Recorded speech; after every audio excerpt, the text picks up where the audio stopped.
Welcome to the Deep Dive. We're jumping straight in today, looking at that pretty big Premier League clash between Manchester City and Bournemouth. Yeah, match week 37. That was Tuesday, May 20th over at the Etihad. And a game with a lot riding on it, really, for both sides as we get towards the end of the season. Exactly. So we've been digging through the official Premier League match report, the live blog commentary as it happened, and some of the club info, too. Right. And the plan is to sort of pull out the key moments, figure out what this result actually means for City and Bournemouth, and touch on some player stories, too. Give you the full picture. Mm-hmm. A comprehensive look, but easy to follow. Okay, so headline result. Manchester City won 3-1. Sounds straightforward, but I guess it wasn't quite that simple. Not entirely, no. It wasn't dull. Things got going pretty early, actually, 14th minute. Omar Marmoush. Ah, the opener. Yeah, and what an opener. An absolute thunderbolt from, 30 yards out. Wow. The live blog called it a pure strike. Kovacic played the pass to set him up. Okay, nice assist, too. So, a great start for City. And they added another before halftime. Bernardo Silva. That's right, 38th minute. This time it was Gundogan with the assist. Right. The commentary mentioned it was, a well-worked team goal, nice build-up. So, yeah, City looked pretty comfortable at the break, 2-0 up. But the second half, yeah, things got a bit more lively. Another City goal late on. Bournemouth got one back. But red cards, too. Absolutely. Chaos towards the end, almost. Nico Gonzalez, he came off the bench, scored City's third in the 89th minute.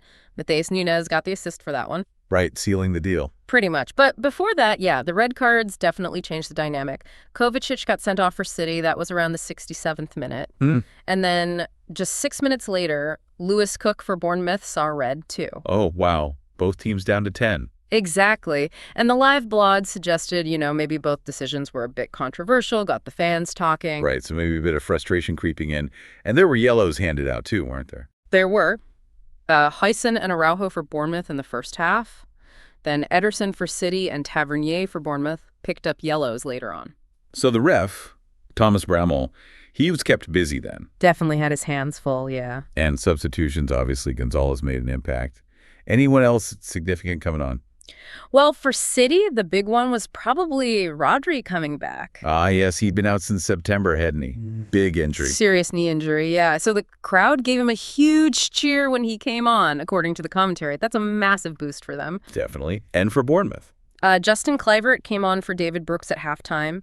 And Daniel Jebbison, who eventually popped up with that consolation goal right at the end, deep into stoppage time, he came on too. Gotcha. Okay, let's zoom out a bit. Manchester City's perspective.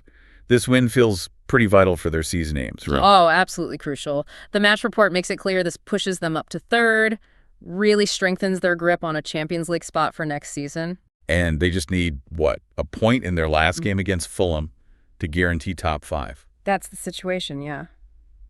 Should be enough. Gives them a good buffer. Must be a relief after, well, what's been a slightly different kind of season for them. It is interesting, isn't it? Because the club info we looked at points out this will be their first season since 2016-17 without winning a major trophy. Wow. Really puts their usual success into perspective. It does. So even qualifying for the Champions League comfortably is maybe seen slightly differently against that backdrop of constant trophy wins. The standards are just incredibly high. Yeah, no kidding. And this game was also Kevin De Bruyne's last home game for City. Quite emotional, I imagine. Very much so. The reports, especially the live blog, sort of captured that mix of celebration, but also, well, he missed a real sitter, didn't he? Oh, really? An open goal? Yeah, apparently quite a straightforward chance. Became a bit of a talking point. Huh. Even the best have those moments.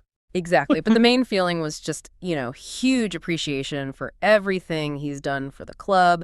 The applause at the end, the tributes, it really underlined his status there. Makes sense. A true legend for them. But despite the win, any lingering worries for City coming out of this match? Well, the match report did sort of hint at some of those defensive frailties we've maybe seen at times this season. Okay. I think the hope is definitely that getting Rodri back properly fit in midfield will help shore things up, provide that protection. Right, that extra stability they sometimes rely on him for. Is it a blip or something more? That's the question for them, maybe. Could be. Something to watch heading into the final game and, thinking about next season. Okay, let's flip it. Bournemouth's side of things. Yeah. This loss, it basically ends their European hopes, doesn't it? Yeah, unfortunately for them, it does. Their chances were slim anyway, but this defeat extinguishes them. Which, I mean, for Bournemouth to even be in that conversation is pretty impressive. It really is. But yeah, the analysis suggests real disappointment now. And their recent form hasn't helped, only 2 wins in their last 12 in the league. Oof, that's a tough run. And this game kind of showed why, perhaps. That lack of a real cutting edge, that final bit of quality in attack. Did they hit the post early on?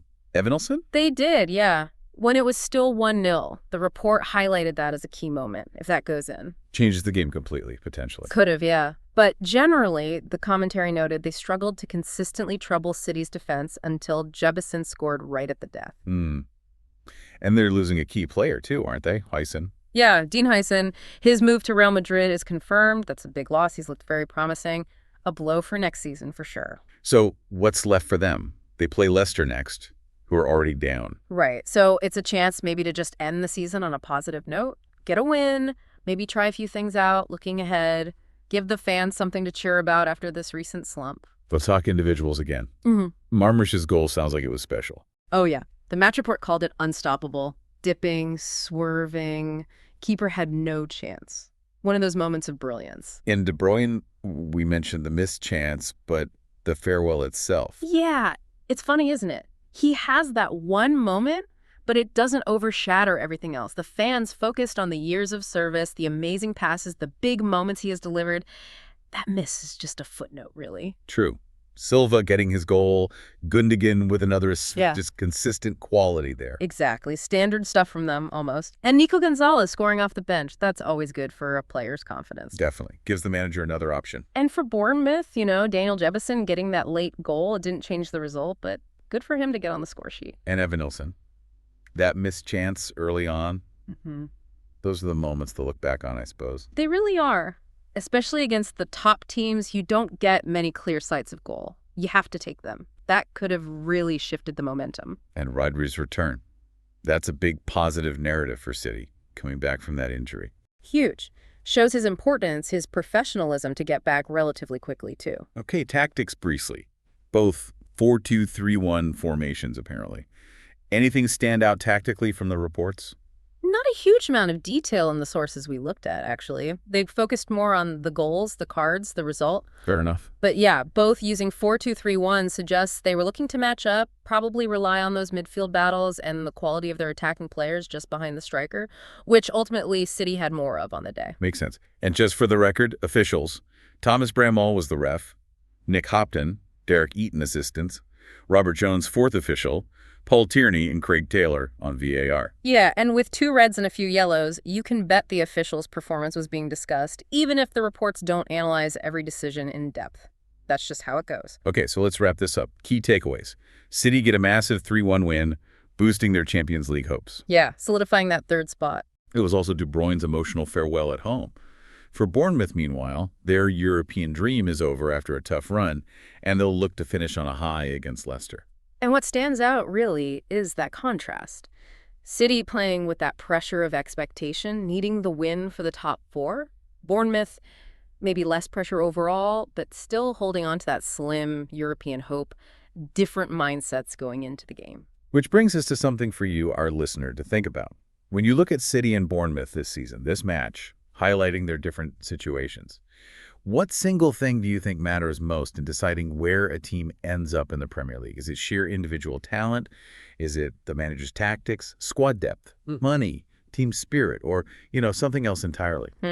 That's a tough one, isn't it? Right. So many factors at play. Definitely something to mull over.